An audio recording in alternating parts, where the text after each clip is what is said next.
What is up? And it is your boy Chris today back with another video. And today I'm going to be rambling for a few minutes about situation in the NBA.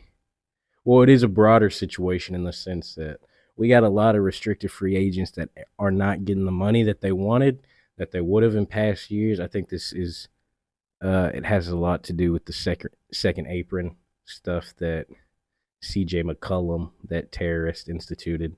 It's not all on him, but now he's trying to walk around being like, yeah, we shouldn't punish teams for drafting. My brother, you made the sandwich. You made the sandwich, CJ. But my main focus on this is going to be Jonathan Kuminga, the Kumbucket. And I feel really bad for the Kumbucket, man, because there's a difference to me between him and Josh Giddey and Cam Thomas. Josh Giddey and Cam Thomas, at least the motherfuckers get to play. You know what I'm saying? Like, they are holding them hostage right now. Like, and I don't blame Brooklyn or Chicago for not giving them 30 million. I don't think they deserve 30 million. They're saying, hey, you go out there, you get 30 million, we'll match that shit. I think that's pretty fair. But the Kuminga situation, it's a different situation entirely. They're saying, we're not going to pay you a lot. We're not going to play you either. Steve Kerr, famous for saying, I don't know how to handle young dudes. I can't. Hey, yo, pause. I don't know how to develop young guys. That was the terminology I was thinking of. He says he doesn't know how to develop young guys. He doesn't give them a chance. And you look at Kuminga's stats without Steph Curry, they rise a lot. I think it was like last 5 games, 20, 22, 23 points. He had a few games in the playoffs where he was doing more than Jimmy, you know. Jimmy Butler did fall on his booty, had a booty bruise, and that shit hurts. I'm not. It's funny to say, but I've had a bruised tailbone. That shit hurts like fuck. But I just feel really bad for the Kumbucket because he's not getting the chance to play either. Like, what does Golden State want him to do? They should have traded his ass for Lauri Markkanen or anybody a long time ago. But now that he has no trade value because they see Golden State, you don't give a fuck about him. Why would they? And if it's true, I've seen they declined to trade for Malik Monk for Kuminga. What the fuck are y'all doing then? Malik Monk is better than Kuminga. Malik Monk is a way better. Like, I think that's a great fit for them. You got a dude who can come be Steph Light off the bench, chunk up a bunch of threes. Obviously, he's nowhere near Steph, but this video is it's. I do feel frustrated for Kuminga because it's like, what does he got to do? And I don't even think he's like. I don't think he's about to turn into Giannis if he goes to Chicago or wherever. But like, I want to see what he can do unleashed. Like, he gets 5 games and then Steph comes back and Steve Kerr's like, all right, back of the bench, buddy. And I get it from Steve Kerr's perspective because it's like he can't fit. He doesn't fit the Warriors system. When they first drafted Kuminga, I thought it'd be cool, like turn him into like a super Draymond, but that is a hard thing to ask of any player to come in and pass like Draymond, defend like Draymond, know where Steph Curry is all the time like Draymond. Draymond is one of the most underrated players in the history of the NBA because he's going to average like 7 points or however much he's averaged for a while. Like, he's not going to score a lot. He's not going to shoot a lot some games, but he's going to defend his ass off. He's going to get that ball to Curry. And him and Curry, it's one of the greatest 2-man games ever. Like,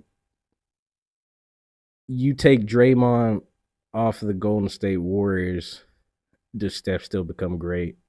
Yes, I think clearly showing that shooting ability, but does Steph win all those championships if he doesn't have that defensive hound who can get him the ball, guarding the other team's best player? I don't know. That's a tough question. And obviously, Draymond without Steph, you aren't a Hall of Famer without Steph because I don't think he's winning any DPOYs. I don't think he's doing anything if he gets drafted to Detroit or whatever. This video kind of started. I feel bad for Kuminga, but now I feel like I am just kind of shitting on the Warriors because what have they been doing with their offseason?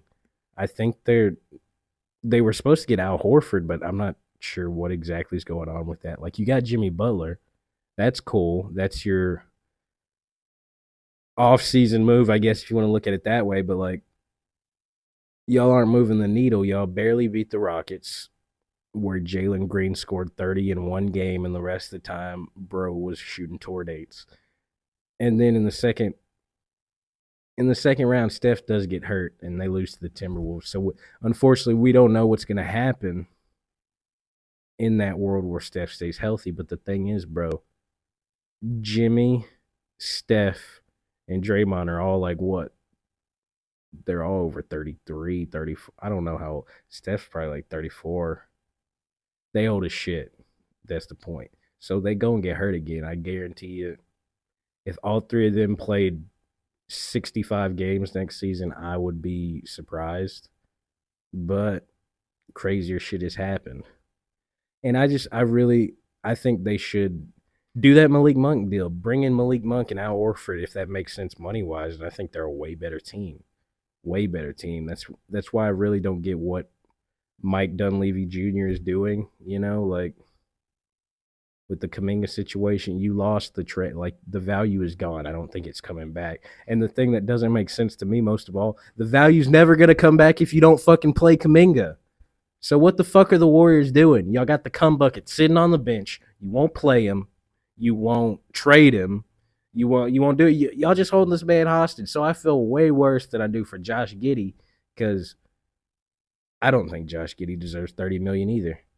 But if I'm the Bulls, I'm saying, hey, go get that shit. Cam Thomas, you are a bucket. You are like that. But if you're a zero on the defensive side and you don't pass the ball, then why would the Nets give you 30 million? You're in the archetype of the Anthony Simons, of the Jordan Pooles, of the Jordan Clarkson. That archetype in the NBA, it's dying. It's not as important as it used to be because come playoffs, Cam Thomas, if your ass is on the flow and you're playing the let's say by some miracle the Nets make the 8th seed and they got to play the Cavs or the Knicks. Jalen Brunson, Donovan Mitchell, they see Cam Thomas on the floor. They say, hey, come here. Hey, clear out. They going to clear all the other shit out, and they going to start cooking Cam Thomas ass. And Cam going to give up like 30 points. So I see why Brooklyn don't pay him. So that's why I feel a little bit worse for Kuminga, because they don't pay or play the dude. Like, the fuck do they want him to do?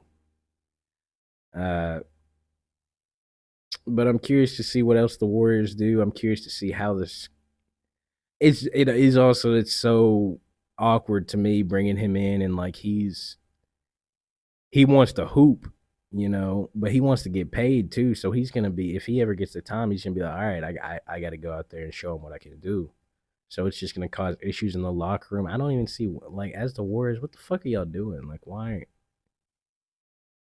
And I will give Dunleavy props on um the Jimmy Butler trade. That was a good trade. I don't remember how many picks they have to give up. I think they have a lot of their future picks, but it took fucking forever for them to finally make that move. They looked terrible for the first half of the season. My thing is